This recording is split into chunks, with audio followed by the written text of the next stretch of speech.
Alice was beginning to get very tired of sitting by the side of the bank, listening to her sister read a book to her. Once or twice, she'd peeped into the book to see if it had any pictures or conversations in it. But it didn't.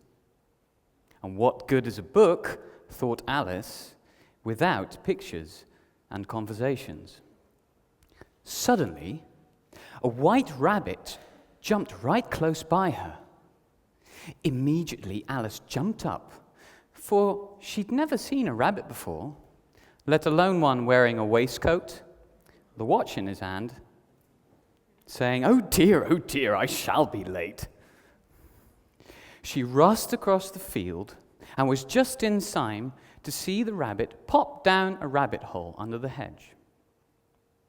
Alice, without stopping to think for one moment, jumped right after the rabbit into its rabbit hole, falling down, down, down a dark, deep well into Wonderland. How on earth was she ever going to get out again? My talk, ladies and gentlemen, is about following the rabbit down its rabbit hole. My talk is about trusting the teacher and investing in the teacher. I teach Alice every day. Only thing is, I teach about 30 Alices per hour for about 5 to 8 hours a day.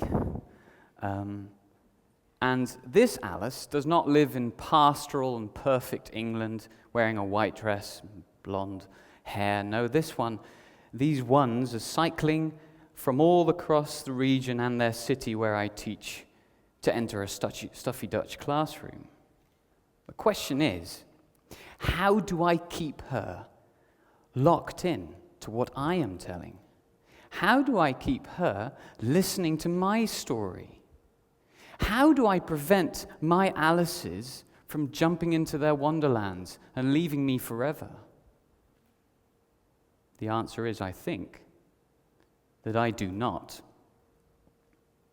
What I think is that Alice is curious. She wants inspiration. She's looking for something different. She follows that rabbit because she wants to hear new things, or the same things, but told in a different way. A good teacher, ladies and gentlemen, I think, tries to be the white rabbit, tries to lure the Alice into the wonderland and jump into that hole together. I want you to do a little exercise for me, and it's been done today already. Many times have I heard everybody here's got some teacher that's been inspirational to them. Well, do the mindfulness exercise, breathe, and think of your old school. I really do it. Think of that old secondary school that you spent 6, 7, 8 years of your life. Your forming years, 11, 12 to 18, 19 maybe. Are you there? Are you there in your old classroom? The bustle, the people. Where is your teacher? Where is he or she? Have you got him with you right now in your mind? Hold it there. Now ask that question. What, dear teacher that inspired me so much, what would you do with those Alices that are jumping into that wonderland? What would you do? Ask the question to him or her. What do you think the answer will be? Do you think that teacher would prevent the Alice from exploring your imagination? Did that teacher, when he or she taught you, warn you against the world, cordon you off? Did he or she use set texts? Or did he use technology, bung you in front of a computer and leave you alone? I don't think so. I think that teacher that you are holding on your minds right now was a white rabbit to you, allowing you to enter that wonderland. But that's not enough. You can't just let Alice wander around in search of doors that grow and all the stuff that happens to her. There are hundreds of doors to be chosen, and the teachers are there to give meaningful guidance. We give meaningful, magical guidance to that Alice every single day. That's what we do. That's what I think your old teacher did to you. I teach the eldest in my school. I teach them tomorrow, the 8th hour on a Friday, and which will be a joy, especially after today.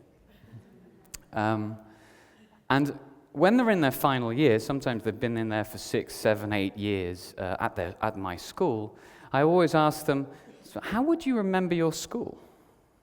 You define this school, and some pupils have been in that school longer than the teachers have. So what would you remember it by? And they come up with 3 things. Firstly, they say, oh, I'll remember it by the time we went away from school, sir. The trip. We take them on a trip to Wipers in Flanders every year in the 6th year to see the First World War trenches. It's something they mention. Second thing they always mention is the times that they're allowed to show their creativity in the evenings, outside the classroom, again, when they perform their Romeo and Juliet productions, or they play their cello in front of the entire school. Those are the moments they remember.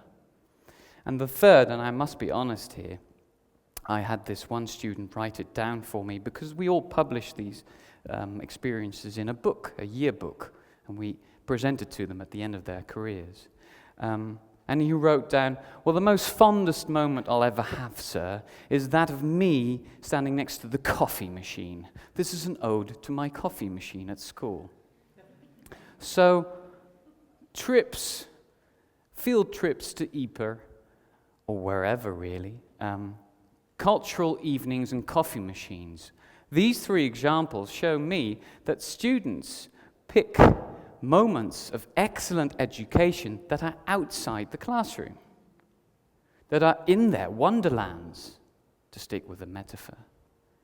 It doesn't mean to say that there's no teacher there. I think those evenings and those moments can only be given meaning with a teacher there. We are their guides, and we need to be trusted in, and we need to be invested in to be able to make them do that. Now, our role has become very complex, as today at TEDx has shown us. We're not so much white rabbits, but sometimes we're more like headless chickens, rushing around in the bustle of the school with so many Alices to teach and so many things to do. Our roles have become very complex indeed. We're coaches, innovators, mentors, researchers. We do an amazing amount of things, and this makes it hard. True. But there is space, there is hope, and there is time. Time and space for you teachers to grab that moment at school to enter into dialogue with your students, with your boards of managers, to simply define that time and take the time.